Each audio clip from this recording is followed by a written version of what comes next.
Salut à tous, on se retrouve pour un nouveau pronostic pour demain. Au moment où je vous fais la vidéo, le match de Svitolina n'a même pas encore commencé, donc je ne sais pas du tout encore si elle aura gagné au moment où je vous posterai la vidéo. Je vais partir sur un combiné pour demain sur le tournoi de Tokyo. Un combiné parce que il y avait un match que je sentais bien, mais la cote était trop faible. Donc je préférais rajouter une petite cote en plus pour gonfler et atteindre une cote qui est quand même assez raisonnable pour la parier. Donc, c'est un cumulé entre David Goffin et Richard Gasquet. Pourquoi David Goffin? Donc, il affronte Ebden, donc un Australien. Sur le papier, il n'y a pas photo, hein. Goffin est largement favori. J'aurais eu à le parier tout seul, je l'aurais pas fait. Goffin, donc, il est sur une excellente dynamique. Il vient de gagner le tournoi de Shenzhen. Là, on pourrait plus penser qu'il arriverait un peu fatigué, mais il est arrivé en fait en pleine forme. Il a battu assez facilement notre ami Feliciano Lopez 7-5-6-1.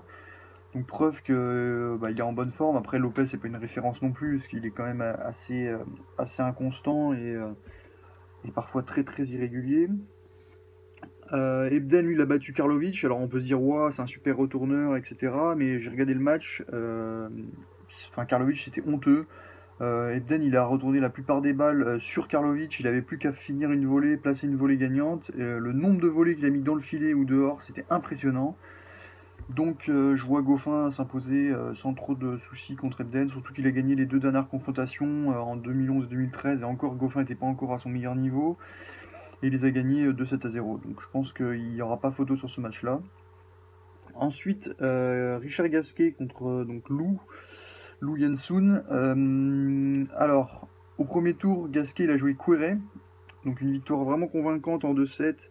Voilà, c'est un score qui est assez, euh, assez serré, parce que ça, bon, avec Querrey, on sait que son service, ça fait la différence. Donc de toute façon, il faut aller soit au tie-break, soit réaliser un seul break.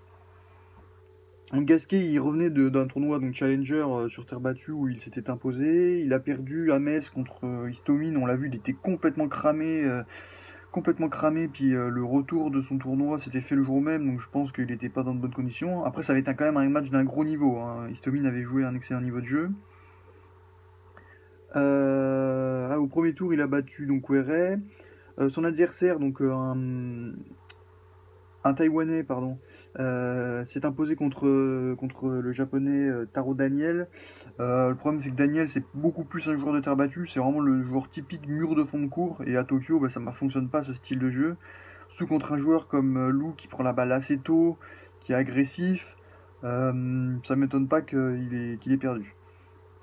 Le problème c'est que Lou il avait eu ressenti une alerte au niveau du poignet et de l'avant-bras contre Bagdatis d'ailleurs, et il aurait dû abandonner ce match-là parce qu'il était complètement incapable de jouer des balles côté coup droit, côté revers, donc je n'ai pas compris pourquoi il a fini le match.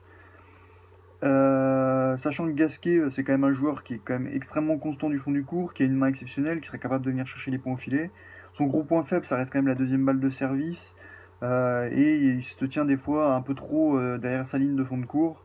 Mais je pense que contre un joueur comme Lou, qui n'a pas une puissance énorme, qui s'appuie surtout sur les prises de balles, des prises de balles tôt, je pense que Gasquet va s'imposer sans trop de soucis. Bon, ils se sont joués deux fois, Gasquet avait gagné deux fois, c'était sur dur, mais ça date de 2008 et 2011, donc on va peut-être pas trop en tenir compte. Sachant que Gasquet n'est pas dans la meilleure période de sa carrière, il est quand même en grande difficulté actuellement, il est redescendu au classement, il est 30e mondial. Mais j'ai l'impression que ce tournoi de Challenger là, lui a boosté un peu sa confiance. Cette victoire contre Querrey aussi, à mon avis, ça lui a fait énormément de bien. Et je pense que contre un joueur modeste comme Lou, il doit pouvoir s'imposer. Enfin, il doit même s'imposer. S'il veut prétendre à jouer la finale de Coupe Davis, il doit marquer des points dès maintenant. Donc voilà, mon pari, c'est donc un combiné Goffin plus Gasquet. Ça nous fait une cote de 1,50 sur Winamax. Donc voilà pourquoi j'ai essayé de gonfler un peu la cote. En dessous, ça valait pas le coup.